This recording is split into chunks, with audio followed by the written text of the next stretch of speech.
បាស់ហ្មងអត់មានភ្លៀងទេប៉ុន្តែដីហ្នឹងគឺសាហាវជាងភ្លៀងទេពីការបង្វែងត្រីឈ្មោះទឹកធ្លាក់7ចន់ណាប្រយ័ត្នណាដើរចំនឹងតាខ្លួនឯងចំយំហ្នឹងនេះ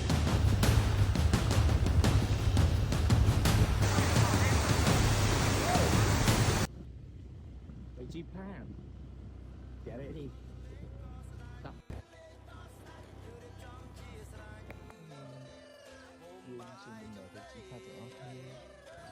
អូខេឡើយបានកាហ្វេហើយចូលចាក់សាំងដូចផ្លូវនេះហើយខ្ញុំមកដែលបានងើបពីព្រឹកមើលពេលទៅស្រុកម្ដងថ្ងៃនេះបានឃើញស្អាតមែនទែនមានអាប់មានដាំដូងទេសភាពនិយាយថាអត់ងាយបានឃើញទេហើយនេះជាភ្នំដែលកំពុងតែពេញនិយមសម្រាប់អ្នកដែលគាត់ធ្វើដំណើរមកកែបភាគច្រើនគេជប់ថតរូបច្រើនហើយស្អាតមែនទែននៅព្រឹកឡើងដល់ពេលយើងជិះទៅអញ្ចឹងវាមានអាប់វាមានថ្ងៃចាំងមកមើលទៅពិបាកពណ៌នាបងប្អូនអើយ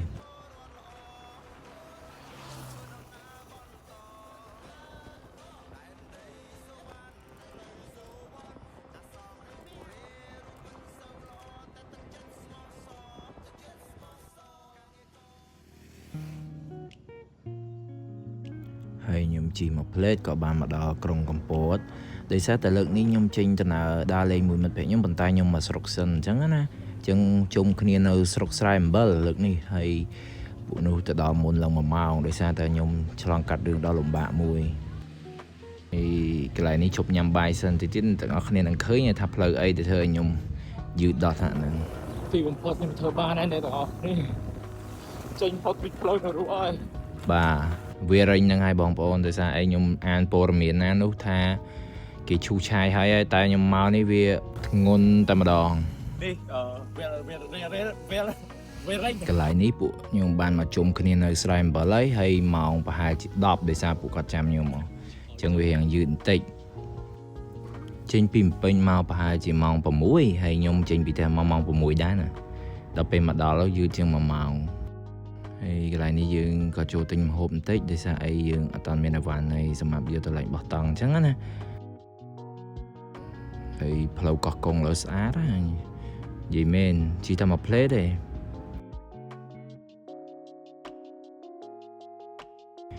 ហើយមិនយូរបន្ទាប់ពីយើងផុតខ្សែអំបិលមកយើងក៏មកដល់ផ្លូវចូលជីផាតហើយផ្លូវនេះបើអត់ភ្លៀងខ្ញុំគិតថាអត់អីទេពួកខ្ញុំទៅនេះគឺមានអារម្មណ៍ថាវាទទួលយកបានវាអត់ពិបាកខ្លាំងហើយក៏វាអត់ស្រួលម៉ូតូពួកអូតូអីមកបាននិយាយថាទេសភាពតាមផ្លូវវិញញាក់សាច់តែម្ដងបងប្អូនហើយនេះយើងក៏បានមកដល់កំពង់ចម្លងជីផាតហើយត្រូវបត់ទៅខាងកន្លែងម៉ូតូសម្រាប់ជីអញ្ចឹងណាតាមដឹកដូចជាសម្រាប់ម៉ូតូទៅឡើងដបាទហើយនេះគឺជាដសម្រាប់ចម្លងម៉ូតូបាទហើយដូចជាមួយជើង2000ទេធូរថ្លៃហើយខ្ញុំមកដល់ចំណុចនេះខ្ញុំមានអារម្មណ៍ថាតំបន់ជីផាតនេះដូចកពតដែលអត់តន់អភិវឌ្ឍអញ្ចឹងខ្ញុំមានអារម្មណ៍ថាខ្ញុំមើលឃើញអនាគតនៃជីផាតអញ្ចឹងណាខ្ញុំចេញពីភូមិមកក៏ធ្វើដំណើរមកអូមលូហើយនេះហើយផ្លូវអូមលូដែលបងប្អូនបានឃើញបើសិនជាភ្លៀងវិញគឺត្រូវតែបកក្រោយឯងសម្រាប់ម៉ូតូដូចពួកខ្ញុំឯង just kidding សំណាងពេលហ្នឹងមិនដឹងថាធ្វើបុណ្យម៉ានវត្តទេមកដល់ជីផាតមិនអត់ភ្លៀងឲ្យផ្លូវស្អាតផ្លូវវា smooth ស្រួលផុតចលងហ្នឹងមកយើងក៏មកដល់ហើយបោះតង់ដែលយើងជ្រើសយកកន្លែងនេះដោយសារវាទេសភាពស្អាតហើយមានដើមឈើម្លប់ត្រជាក់ស្រួលអញ្ចឹងណា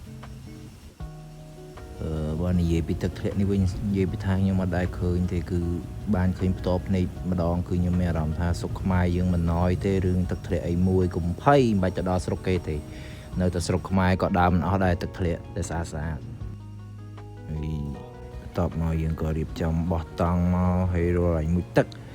សំខាន់ទឹកនៅខាងក្រោមនេះវារាងខ្លាំងអញ្ចឹងពួកខ្ញុំសមាជិកថាអត់មុជទេពួកខ្ញុំសមាជិកទៅមុជនៅលើវិញហើយវាមើលទៅមួយយ៉ាងខាងលើវាហូរតិចដែលយើងអាចហាលលេងបានអញ្ចឹងណាសុវត្ថិភាពទាំងអស់គ្នាអញ្ចឹងយើងសុវត្ថិភាពជាចម្បងហើយកន្លែងនេះហើយគឺជារឿងដែលមិនគួរកើតឡើងចំពោះខ្ញុំគឺខ្ញុំដាក់កាមេរ៉ានៅច្រាំងទឹកហ ហើយហែលទឹកលេងដល់ពេលឡើងមកបិទកាមេរ៉ាវិញគឺខ្ញុំចន់វាខ្ទេចតែម្ដង ពីផាតបានសម្រាប់ហ្នឹងតែចង់មានតែខ្លួនឯងចង់នឹងយកមកនេះធុញជួយមកជីវិតវាកម្មថលកម្មហ្នឹងហ្មងឯងសួយគឺសួយដាក់លេខចឹងហ្មង បាទរឿងសួយទុកម្លាយសិនហេវហើយឥឡូវចុងផៅកំពុងតែធ្វើម្ហូបហើយបងប្អូនអើយទេសភាពនៅនេះពេលល្ងាចក៏ស្អាតនិយាយថាមកអត់មានភ្លៀងខ្ញុំសប្បាយចិត្តមិនណយទេយប់ឡើងយើងបានសឡហត់ក្តៅហើយបន្ទាប់ពីសឡហត់យើងដាក់មីទៀតហត់មីទៀតនិយាយថាមកយប់នេះគឺបាយពោះចោលខប់ឥឡូវយើងកាត់មកដល់ស្អែកខ្ញុំបើកភ្នែកមកអូយចេះតែឆ្ងល់មិនបានក្តៅម៉េះតង់ថ្ងៃចាំងចំកណ្ដាលក្បាលតែម្ដងអ្វីដែលលយនោះគឺមេឃនេះគឺស្អាតខ្លាំងខៀវងើបមកហើយខ្ញុំក៏ស្ម័គ្រចិត្តចង់មកមើលទឹកធ្លាក់ជាលើកចុងក្រោយមុនពេលយើងធ្វើដំណើរចេញពីទឹកធ្លាក់អូមលូមួយនេះនិយាយថាព្រឹកឡើងស្រស់ស្រាយយើងឃើញទឹកធ្លាក់ហើយយើងនិយាយថាថ្ងៃបើកមកអស់ចាតែម្ដងម៉ោងប្រហែលជា8ជាងយើងទៅដំណើរទៅរួចនេះគឺជាដំណើររបស់ពួកយើងទៅកាន់ទឹកធ្លាក់ទី2ដែលជាទឹកធ្លាក់ក្នុងចិត្តយើងពេលយើងមកជីផាតអ្នកទាំងអស់គ្នាឃើញផ្លូវវាក្រហមអញ្ចឹងមែនប៉ុន្តែស្អាតណាស់អ្នកទាំងអស់គ្នាពេលមកនេះអ្នកខ្លះហើយជាស្គាល់ហើយផ្លូវនេះលុយប៉ុណ្ណឹងមានជាបញ្ហាអីនេះពួកខ្ញុំអត់ហ៊ានជួលហ្គាយទេតុកម៉ូតូនេះជួលខ្លួនឯងអត់អស់លុយទេអត់អស់ 50000 ហ្វ្រីខាងណាដើរលេងខ្ញុំមិនដឹងឯខាងខ្ញុំហ៊ានតុកម៉ូតូនៅកណ្ដាលព្រៃឯដើរលេងនៅទឹកធ្លាក់សាហាវពីមិញជីបានជីអត់ជីបានជីទៀតជួយម៉ែជីលេងកើតនេះដែរបដ ாய் នេះមើលមុខហើយបកស្ដាយហ៎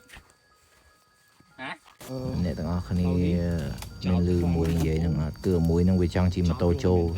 ហើយខ្ញុំខត់វាចង់ងាប់ហើយសុទ្ធប្រេស័យហើយ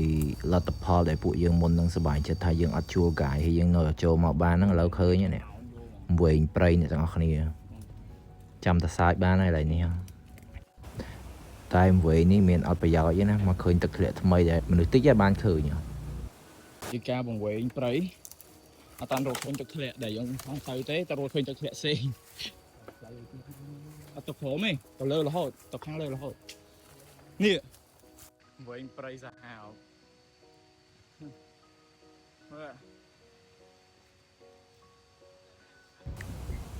ហើយទីបំផុតយើងក៏បានជួបអ្នកដែលគាត់មកហើយយើងដើរតាមគាត់ក៏មករកឃើញហើយទឹកធ្លាក់អូខេយើងនឹងស្អាតណាស់បងប្អូនអើយទឹកឡើងដូចកញ្ចក់ហើយខ្ញុំរីខមមិនឲ្យអ្នកទាំងអស់គ្នាបើចង់មកលេងជីផាតអ្នកទាំងអស់គ្នាគួរមកខែ11ខែ12នេះហើយគឺពេញលេងហើយទឹកអត់តាន់រីងហើយអត់សូវមានភ្លៀងស្អាតមែនតែនហើយនៅនេះគុំថាមានទៀកមានបងប្អូនហើយនេះយើងត្រឡប់ទៅវិញហើយបន្ទាប់ពីមានរឿងរ៉ាវដែលជាច្រើនដែលអ្នកទាំងអស់គ្នាអត់ដឹងគ្រាន់តែថាខ្ញុំមិនចង់បង្ហាញហើយអាផ្លូវទៅវិញនេះទៀតធ្វើឲ្យខ្ញុំលេងចង់ទៅវិញខ្ញុំជីមើលស្អាតមែនទែនតែហេវបាយខ្លាំងឥឡូវយើងមកចូលហាងបាយទាំងអស់គ្នាម៉ោង 7:02 មិនបានបាយញ៉ាំហេវញ័រសាច់ម្នាក់បាយ 50000 ក៏ហ៊ានញ៉ាំដែរថាលេងបងប្អូនបាយនេះអស់តែ 30000 ជាងទេ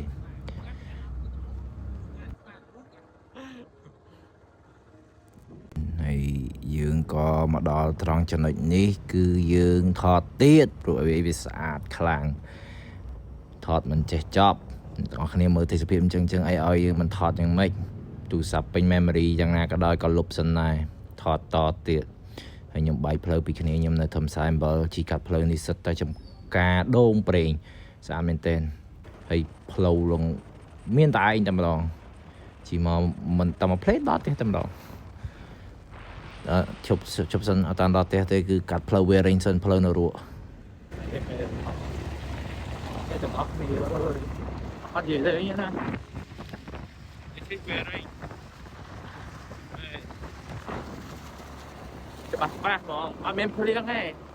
ប៉ុន្តែដីហ្នឹងគឺសាហាវជាងភ្លៀងទេមើលតើI made it ខ្ញុំដឹងការគេធ្វើឲ្យផ្លូវនេះខ្ញុំជប់ជីហើយជាម្ដងហ្នឹងទេរៀងហើយបាយបាយអរគុណអ្នកទាំងអស់គ្នា